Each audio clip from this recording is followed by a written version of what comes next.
Sir dual role play చేస్తున్నప్పుడు అంటే డెఫినెట్గా ఒక సీన్ తండ్రి పాత్ర, ఒక సీన్ కొడుకు పాత్ర, అట్లా సైమల్టేనియస్గా వెంటనే ఉంటుందా సార్, లేదంటే ఒక డేలో ఇలా ఉంటుందా? అంటే ఆ క్యారెక్టర్ నుంచి షిఫ్ట్ అవ్వాలి కాబట్టి ఐఎమ్ ఆస్కింగ్. విల్ ప్లాన్ స్కెడ్యూల్గా ప్రిపేర్ అవుతాము, because there will be getups involve. Of course. Yeah అందుకని సో ప్యారల్గా షూట్ చేయలేము. సో విల్ టేక్ టైం అనమాట. అంటే మళ్ళీ ఆ గెటప్లోకి రావాలి, it's process actually. Okay. So ఇప్పుడు మనం పేర్ల గురించి మాట్లాడుకుందాం సార్. దేవర, భైరవ, వరద, తంగం.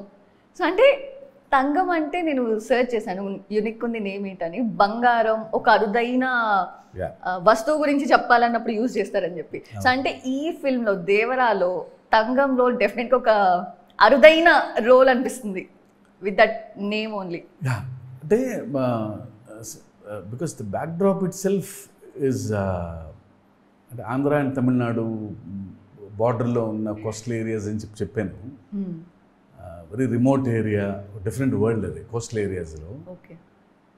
సో నేమ్స్ అది ఒక డిఫరెంట్ క్లాన్. వాళ్ళ name should be sounding powerful and it should be meaningful. So ఎక్కడో ఫస్ట్ దేవర అనుకున్నాం. It sounded very positive to me, చాలా స్ట్రైకింగ్ అనిపించింది ఆ పేరు. భైరా ఇస్ సేఫ్ అండ్ వర, తంగం. సో నాకు ఎక్కడో రెగ్యులర్గా మనం మాట్లాడుకుంటున్న పేర్లు ఉండకూడదు. They are different. వాళ్ళు వేరే ప్రపంచం, వేరే క్లాను, వేరే ప్రపంచం ఇన్ ద సెన్స్ కొంచెం దూరంగా ఉంటారు. అందుకని బికాజ్ ఆడియన్స్ ఒక కొత్త వరల్డ్ ఎక్స్పీరియన్స్ చేయాలి కాబట్టి డెఫినెట్లీ నేమ్స్ కూడా key factor. So in that way Thangam అనే వర్డ్ మీకే వచ్చిందా సార్ ఆ పేరు? ఫస్ట్ నుంచి ఎందుకో మాట్లాడుకుంటున్నప్పుడు బాగా నేటివ్గా ఉండాలి, ఇట్ షుడ్ సౌండ్ డిఫరెంట్ అనుకున్నాం. సో టక్కన ఎందుకో తంగం బాగా పేరు నచ్చింది. ముసలోడు తంగమ్మ అంటారు, కొందరు తంగం అంటారు, కొందరు తంగా అంటారు. బాగుంది ఆ పేరు ఎందుకో. సో జాన్వీ కపూర్కి తంగం అనే పేరు ఎంతవరకు ఫిట్ అవుతుంది అని ఏమన్నా ఆలోచన చేశారా, లేదంటే అఫ్ కోర్స్ అది క్యారెక్టర్ నేమ్ కాబట్టి అట్లా నేనా? షీఈస్ రియల్ తంగం యాక్చువల్గా. అవునా? She's very good to work with, very humble, very professional. భయం ఉంది ఈ సినిమా కాన్సెప్ట్ ప్రకారం, నేను బాగా చేయగలనా లేదా, ప్రతి సీన్ ప్రిపేర్ అవ్వాలి. So she is real Thangam. Okay. So జనరల్గా సార్ అంటే శ్రీదేవి గారి కూతురు అనగానే ఫస్ట్ నుంచి కూడా ప్రతి ఒక్కరి కళ్ళు ఎదురు చూస్తూ ఉన్నాయి డెఫినెట్గా చూడాలని. సో దేవరతో తెలుగు స్క్రీన్ మీద అయితే చూడగలుగుతున్నాం. బికాజ్ అన్ని స్క్రీన్స్లో వస్తారు, బట్ తెలుగు ఆడియన్స్ డెఫినెట్గా మా డైరెక్టర్, మా హీరో సినిమాతో వస్తున్నారు కాబట్టి మా హీరోయిన్ కూతురు అని.